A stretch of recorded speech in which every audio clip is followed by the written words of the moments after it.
أعوذ بالله من الشيطان الرجيم بسم الله الرحمن الرحيم ربي زدني علما ربي يسر ولا تؤسر وتمم بالخير صدق الله العلي العظيم সুপ্রিয় দর্শক শ্রোতা বন্ধুরা, দেশে প্রবাসে পৃথিবীর বিভিন্ন প্রান্ত থেকে ইউটিউবের মাধ্যমে যারা আমাদের আজকের আলোচনা শুনছেন তাদের প্রত্যেককে ইসলামিক সম্ভাষণ রীতিতে স্বাগত জানাচ্ছি। আসসালামু আলাইকুম ওয়া রাহমাতুল্লাহি ওয়া বারাকাতুহু।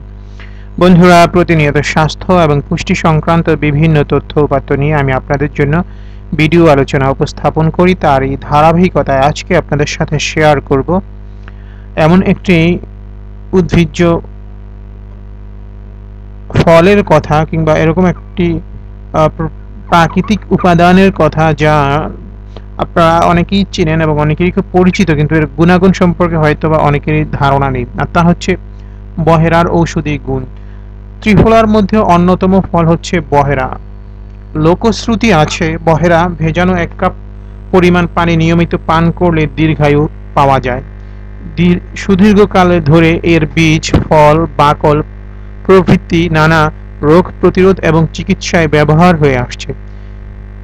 এর কিছু গুণাগুণ আপনাদের সাথে আজ আলোচনা করব। বহেরা এক ধরনের ঔষধি ফল। এর বৈজ্ঞানিক নাম হচ্ছে টার্মিনালিয়া ভ্যালেরিকা।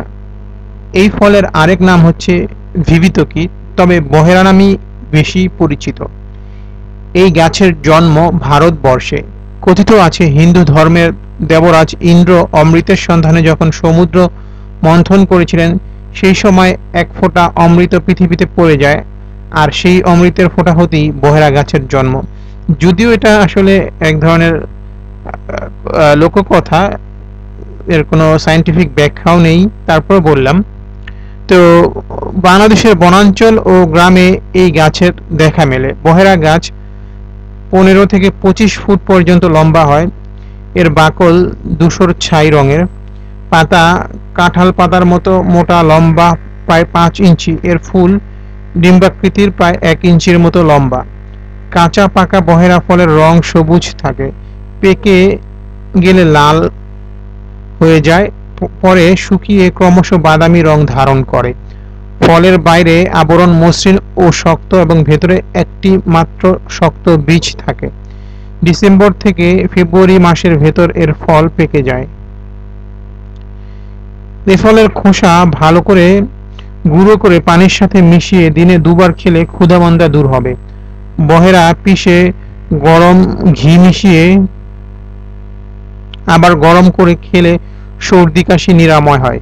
প্রতিদিন সকালে বহেরার গুঁড়ো মেশানো পানি খেলে আমাশয় থেকে পরিত্রাণ পাওয়া যায়।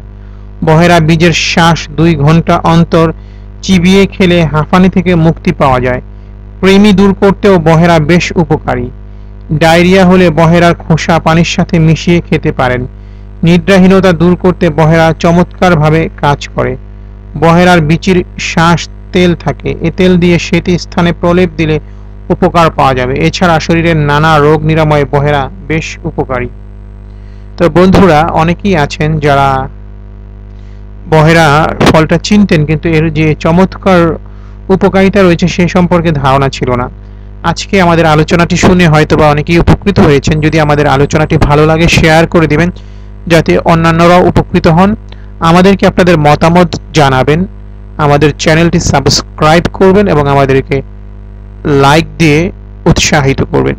তো আজ এ পর্যন্তই। ভালো থাকুন, সুস্থ থাকুন, সত্য এবং সুন্দরের সাথে থাকুন। মহান রব্বুল আলামিন আমাদের সবাইকে সাফল্যমণ্ডিত জীবন দান করুন এই প্রত্যাশায়। আসসালামু আলাইকুম ওয়া রাহমাতুল্লাহি ওয়া বারাকাতুহু। আল্লাহ হাফেজ।